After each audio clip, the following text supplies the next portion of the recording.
Hi, I'm Jared Dillingham in central Turkey in the month of February, and yes, it does get cold here during the winter months. Dips below freezing at night, many daytime highs never get above 40 degrees Fahrenheit or 5 degrees Celsius. That's the case today. And yes, it also snows in many parts of Turkey through the winter, but you will find most days are at least partly sunny, so it's still a pretty good time to visit. Cappadocia is a 1-hour flight from Istanbul, and it's a major tourist hub in Turkey. You can see it does snow here in the winter. While a blanket of fresh snow might look pretty on the unique rock formations and in the ancient cliff dwellings that make the area famous, the snowfall can also cancel Cappadocia's other big draw, the daily sunrise balloon launches. The balloon pilots say they launch an average of 300 days a year, so your odds are still pretty good even in the winter.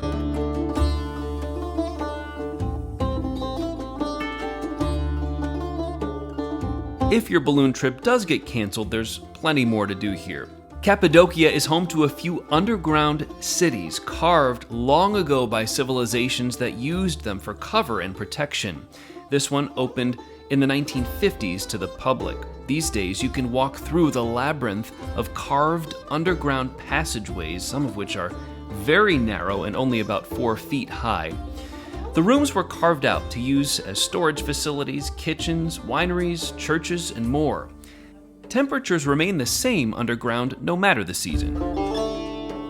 The Open Air Museum in Cappadocia remains open through the winter as well. It is history preserved, and you can visit this UNESCO World Heritage Site, which was once home to a few hundred people living in the rock caves.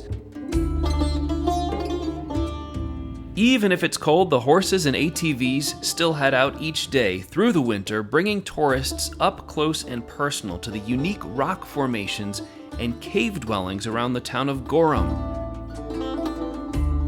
A snow day in Cappadocia might mean relaxing inside with a glass of wine. This is Turkey's wine region, and while it's not a major export, the local vineyards produce both red and white wine, which is sold inexpensively at shops in Gorum and the other towns in the region. The cave hotels here are beautiful too, so even if you get hit with winter weather, you'll still find a way to enjoy this unique part of Turkey. Now by mid-March, that is when temperatures really start to warm up in most of Turkey. You'll find daytime highs reaching the mid-60s by mid-March, so that's an even better time to visit if you ask me. I'll see you next time.